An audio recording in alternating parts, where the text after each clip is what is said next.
کہ تیری تبلیغ کو زمین کے کرانوں تک پہنچایا جائے گا. تو اس تناظر میں جو مخالفت ہو رہی ہے اور اس تناظر میں جو اللہ تعالیٰ نے آپ کو فرمایا تھا کہ تیرا نام، تیری دعوت، تیری تبلیغ سے مراد اسلام اور احمدیت کی تبلیغ ہے، دنیا کے کناروں تک جائے گی، وہ اللہ تعالیٰ کے فضل سے ہو رہی ہے. اس وقت جماعت احمدیہ 215 ممالک میں سے زیادہ ممالک میں اس وقت. جزاک اللہ. شراز صاحب واپس آ گئے ہیں، میں چاہوں گا کہ مائک واپس ان کو دے دوں. شراز صاحب آپ جاری رکھیں. جی، تو میں گزارش کروں گا کہ پروگرام کے اندر جتنے بھی ہمارے جو ناظرین سامعین ہیں، اگر وہ کوئی سوال کرنا چاہیں تو ہمارے واٹس ایپ نمبر 2143260937 پر رابطہ کر سکتے ہیں. تو مربی صاحب، جیسا کہ ہم ذکر کر رہے تھے پچھلے پروگرام میں بھی اور اب بھی ہم ذکر کر رہے ہیں، تو جو جماعت احمدیہ کے بانی کے بارے میں آپ جو بتا رہے تھے کہ ان کے بارے میں کوئی نہیں جانتا تھا، تو حضرت مرزا غلام احمد جو کہ قادیان میں انڈیا میں جو موجود ہیں، تو جب وہ یہ بات کرتے ہیں کہ جی مجھے اللہ کی طرف سے اس مسیح اور مہدی کو بنا کر بھیجا گیا، تو وہ جو عام خیال ہے مسلمانوں میں کہ جی وہ تو آسمان سے اتریں گے، تو کیا یہ بھی آسمان سے اترے تھے؟ دیکھیں، یہ بات استعارتاً ہوتی ہے، آسمان سے اترنا استعارتاً، ورنہ کوئی انسان نہ آسمان پہ گیا ہے نہ آسمان سے اترے گا، کیونکہ وحی الہی خدا تعالیٰ کی طرف سے آتی ہے اور خدا تعالیٰ اپنے فرستادہ کو اس دنیا میں پیدا کرتا ہے، پھر وحی کے ذریعے اس کو بتایا جاتا ہے کہ اللہ تعالیٰ کی طرف سے یہ پیغام ہے، اس کو پہنچاؤ. تو اس لحاظ سے اس کو کہا جا سکتا ہے کہ وہ آسمانی انسان ہے، زمینی نہیں ہے، لیکن یہ استعارتاً ہے. حقیقت میں نہ کوئی انسان نفس انسانی نہ آسمان پہ جا سکتا ہے نہ آسمان سے واپس آ سکتا ہے.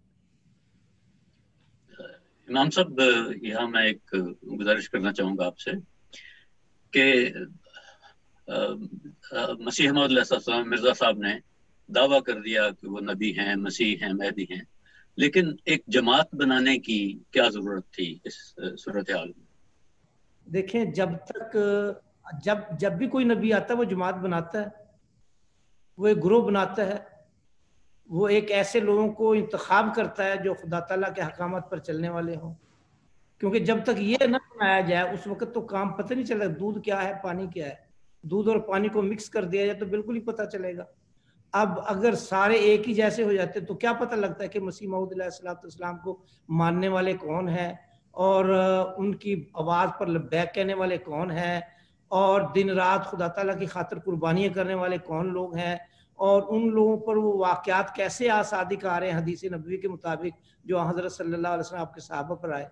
اس لیے گروہ اس طرح نہیں جس طرح سیاسی پارٹیوں کی سیاسی پارٹی نہیں ہے، ایک مذہبی گروہ ہے، ایک جماعت ہے جس کی بنیاد بھی خدا تعالیٰ کے اذن اور حکم سے رکھی گئی تھی تاکہ ان لوگوں کا پتہ چل جائے جو خدا تعالیٰ کے فرستادہ پہ مسیح موعود کی ہونے کی حیثیت سے ان پہ ایمان لاتے ہیں اور پھر اسلام کی خاطر ہر قسم کی قربانی کرنے کے لیے تیار ہیں. یہ وجہ ہے اس گروپ بنانے کی، کیونکہ مسیح موعود علیہ السلام نے کتب میں بار بار بجا لکھا ہے کہ دیکھیں عیسائیوں میں کتنے گروہ ہیں اور یہودیوں میں کتنے گروہ ہیں اور وہ لوگ اپنے اپنے مذہب کے لیے بڑی قربانیاں کر رہے ہیں. اور مسلمان ہوتے ہوئے بھی جب انہوں نے براہین احمدیہ پہلے شائع کی تھی اس وقت بھی لوگ نہیں مل رہے تھے کتاب خریدنے کے لیے. اس وقت لوگ عیسائیوں کے بھی تھے اور دوسرے اسلام کے خلاف جا رہے تھے، لیکن مسیح موعود علیہ السلام نے اس فرقے کی بنیاد اسی بات پر رکھی کہ یہ قربانی کرنے والے خدا تعالیٰ سے تعلق کرنے والے لوگ ہوں. جی مربی صاحب، تو اسی سوال کو تھوڑا سا اگر ہم ایک اور طریقے سے بھی دیکھیں کہ ٹھیک ہے ہم نے مرزا غلام احمد قادیانی جو ہیں انہوں نے اپنا ایک دعویٰ کیا اور انہوں نے کہا کہ اچھا جی میں اصلاح کے لیے آیا ہوں اور انہوں نے جماعت بھی بنا لی جیسا کہ آپ نے فرمایا، تو کیا یہ جماعت کا اور بنانے کا اور اصلاح کرنے کا یہ جو کانسیپٹ ہے، جو یہ خیال ہے، یہ صرف اسلام میں ہی ہے یا دوسرے مذاہب میں بھی ہے؟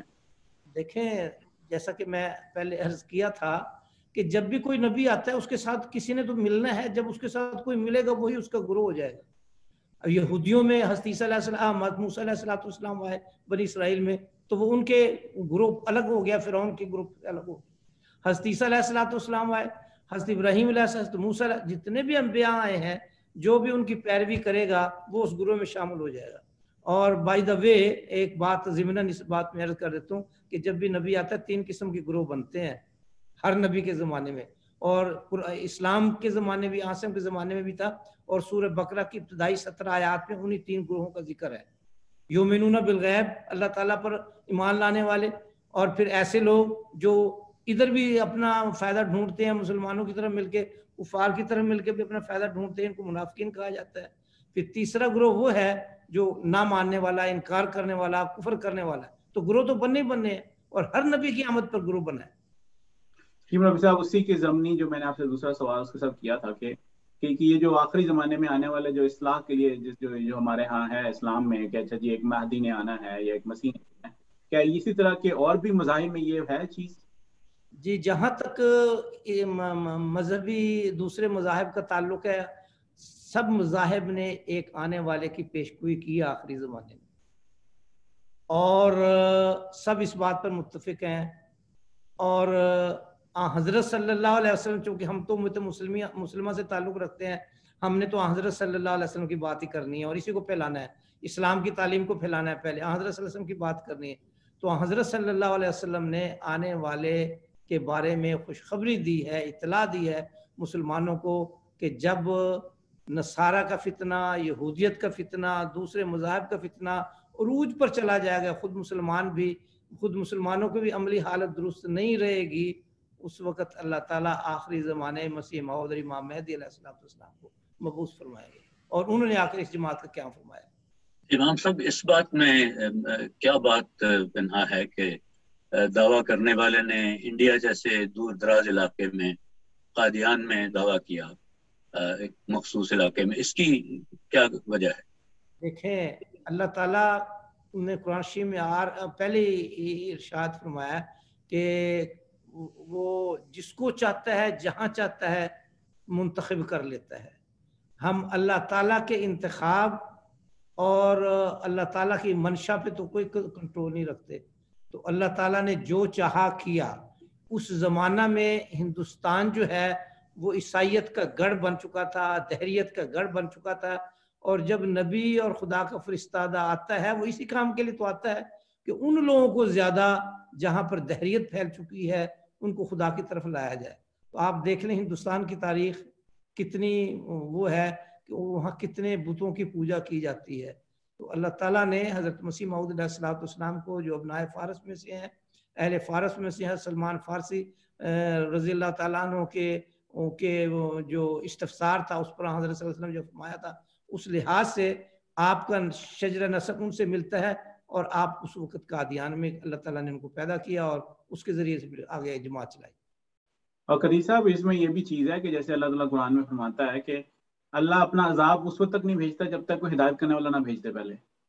تو یہ ضروری تھا، جو سب سے بڑا گڑھ بن چکا تھا شرک کا، اس کے اوپر کسی نہ کسی کو اپنے ہدایت کرنے کے لیے بھیجتا. تو اسی سوال کو آگے بڑھاتے ہوئے اور اسی بات کو کرتے ہوئے یہ بات عام طور پر کی جاتی ہے کہ انسان تو آزاد خیال ہے، یعنی وہ آزاد پیدا کیا گیا، وہ جو چاہے عقیدہ اپنائے اور جو چاہے عمل کرے. تو پھر یہ جماعت احمدیہ کے بن جانے، ٹھیک ہے جماعت بن گئی، ٹھیک ہے وہ اپنا عقیدہ رکھیں، لیکن یہ اسلام احمدیت کو پھیلانے کے لیے اتنی جوش، اتنا زیادہ وقت لگانا، پروگرام بنانا، ایم ٹی اے بھی چل رہا ہے، ریڈیو پروگرام بھی چل رہے ہیں، اس کا کیا مقصد ہے؟ جی اس کا مقصد یہی ہے نا کہ ہمیں اللہ تعالیٰ نے اس میں تو کوئی وہ ہدیناہ النجدین، اللہ تعالیٰ نے دونوں راستے دکھا دیے ہیں. جب ہم یہ کہتے ہیں ہم خدائی جماعت ہیں، الہی سلسلہ ہے، تو ہم نے تو اللہ تعالیٰ کی منشا اور محمد رسول اللہ کی منشا کے مطابق کام کرنا ہے نا، نہ کہ لوگوں کے منشا کے مطابق کہ لوگ کیا چاہتے ہیں یا کیا کر رہے ہیں. کیونکہ اس زمانہ میں مقدر یہی تھا، حضرت صلی اللہ علیہ وسلم زمانے میں اسلام مکمل ہوا، شریعت مکمل ہوئی. اس زمانے کے لیے مقدر یہی تھا کہ مسیح موعود کے ذریعے تبلیغ کی جائے، اشاعت کی جائے، اس کو پھیلایا جائے. تو اس لیے ایسی ہی جماعت کی ضرورت تھی جس کے اندر یہ اخلاص بھی ہو، جذبہ بھی ہو، اور اسلام کو پھیلانے کے لیے دن رات کوشش بھی کی جائے. تو اس جماعت کا مقصد یہی ہے. اور جب یہ الہی سلسلہ ہے تو پھر وہ اس نے اسی طرح کام کریں جو اللہ تعالیٰ کا منشا ہے، جو محمد رسول اللہ صلی اللہ علیہ وسلم کا منشا تھا کہ آخری زمانے میں مسیح موعود کے ذریعے اسلام کی تبلیغ ہوگی، اسلام کو پھیلایا جائے گا، اس کی اشاعت کی جائے گی. جی پروگرام کو آگے بڑھاتے ہوئے ایک بات میں گزارش کرنا چاہوں گا کہ اگر آپ کوئی سوال کرنا چاہتے ہیں تو ہمارے واٹس ایپ نمبر 2143260937 پر اپنا سوال ریکارڈ کر کے بھیج سکتے ہیں. یا لکھ کر بھی بھیج سکتے ہیں، انشاءاللہ ہم اس کا جواب دیں گے. جی قدیر صاحب.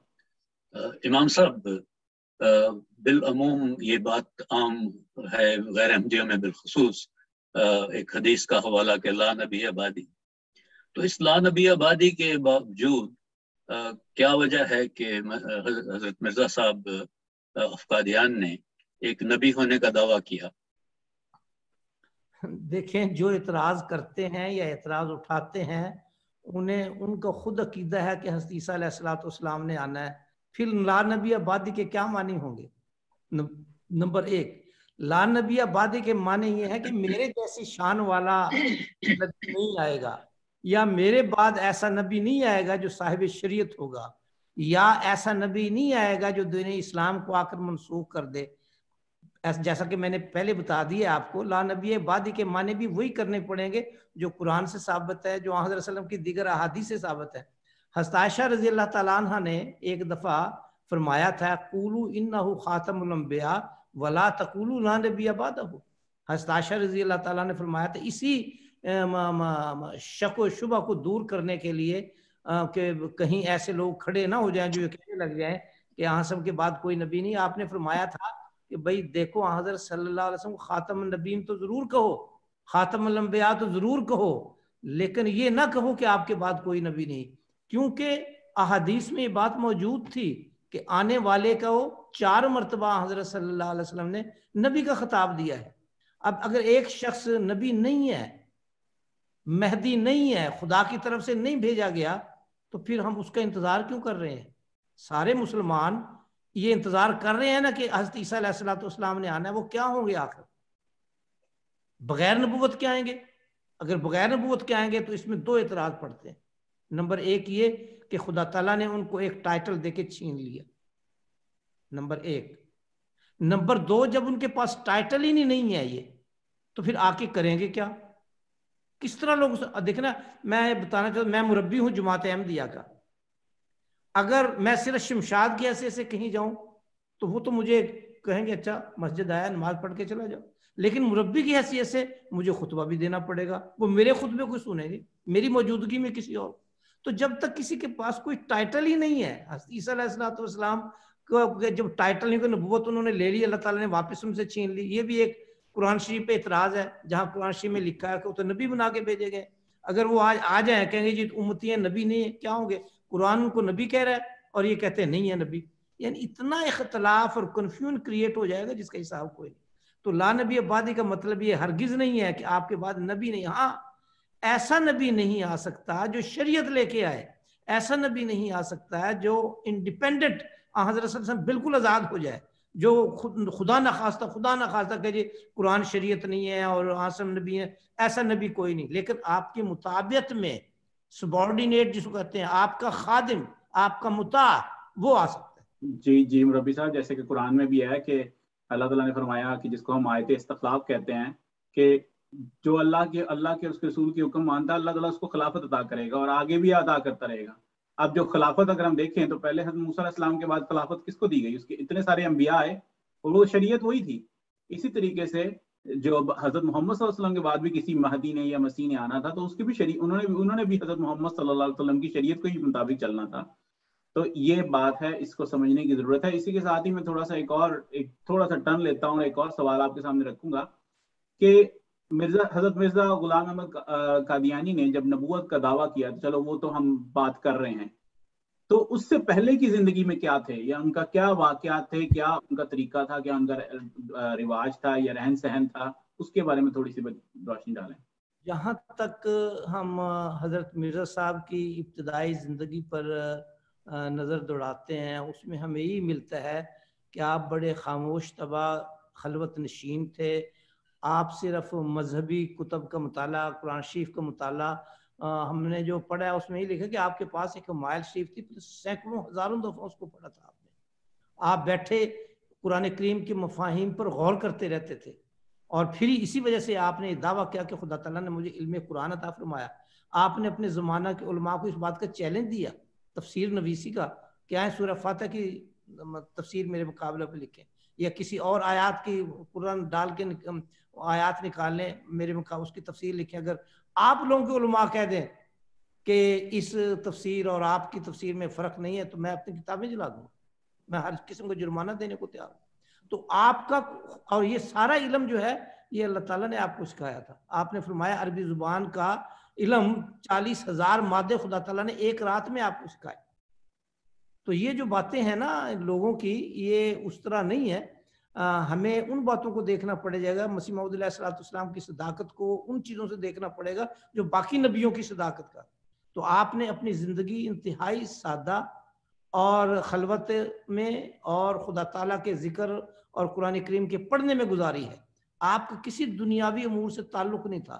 آپ کے والد صاحب کے نے مجبوری کی وجہ سے آپ نے تھوڑی سی ملازمت کی ہے، لیکن وہاں بھی آپ کا زیادہ وقت انہی باتوں میں گزرتا تھا کہ اسلام کی تبلیغ کریں اور اسلام کی اشاعت کریں۔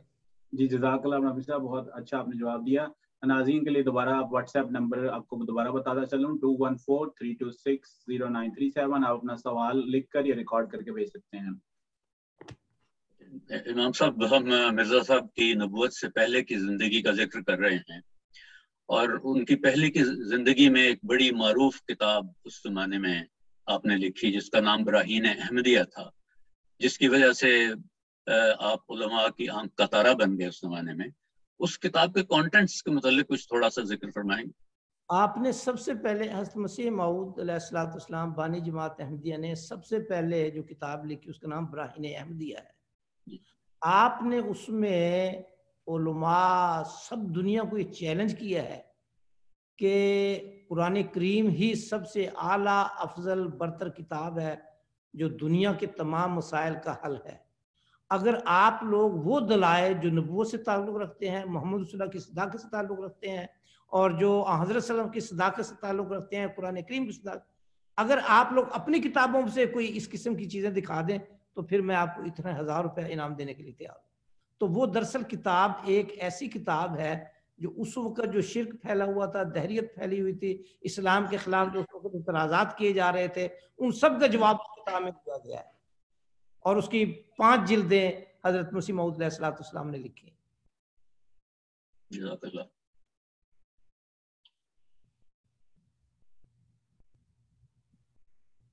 جی اسی کے ساتھ ہی ہمارے پروگرام کا وقت ختم ہو جاتا ہے، اور میں شکریہ ادا کرنا چاہوں گا مربی صاحب کا کہ انہوں نے وقت دیا ہمارے ساتھ۔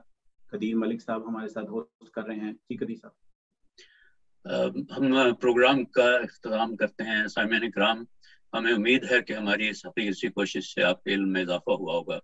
ہماری دعا، کوشش اور خواہش ہے کہ ہر انسان آقائے دو جہاں محمد مصطفیٰ صلی اللہ علیہ وسلم پر کامل ایمان لا کر خدا سے اپنا تعلق کو مضبوط کر لے اور اپنی دین و دنیا سنوار لے۔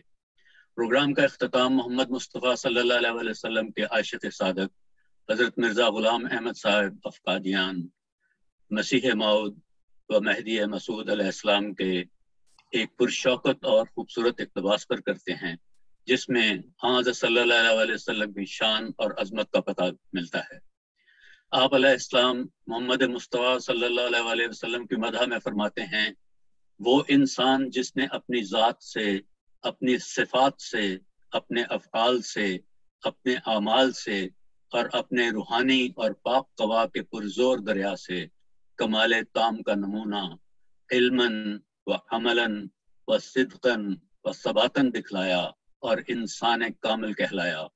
وہ انسان جو سب سے زیادہ کامل اور انسان کامل تھا اور کامل نبی تھا اور کامل برکتوں کے ساتھ آیا، جس سے روحانی بعث اور حشر کی وجہ سے دنیا کی پہلی قیامت ظاہر ہوئی اور ایک عالم کا عالم مرا ہوا اس کے آنے سے زندہ ہو گیا۔ وہ مبارک نبی حضرت خاتم الانبیاء، امام الاصفیاء، ختم المرسلین، فخر النبیین، جناب محمد مصطفیٰ صلی اللہ علیہ وآلہ وسلم ہیں۔ اے پیارے خدا، اس پیارے نبی پر وہ رحمت اور درود بھیج جو ابتدائے دنیا سے تو نے کسی پر نہ بھیجا ہو۔ اللہم صلی اللہ وسلم وبارک علیہ وآلہ واصحابہ اجمعین۔ یہ حوالہ روحانی خزائن جلد 8 صفحہ 308 سے لیا ہے۔ سامعین کرام، پروگرام صدائے اسلام لے کر ہم ہر اتوار صبح 11:30 بجے کیلی FM 900 پر آپ کی خدمت میں حاضر ہوا کریں گے۔ اجازت چاہتے ہیں. اپنا بہت خیال رکھیے. والسلام علیکم ورحمۃ اللہ. وعلیکم السلام. السلام علیکم.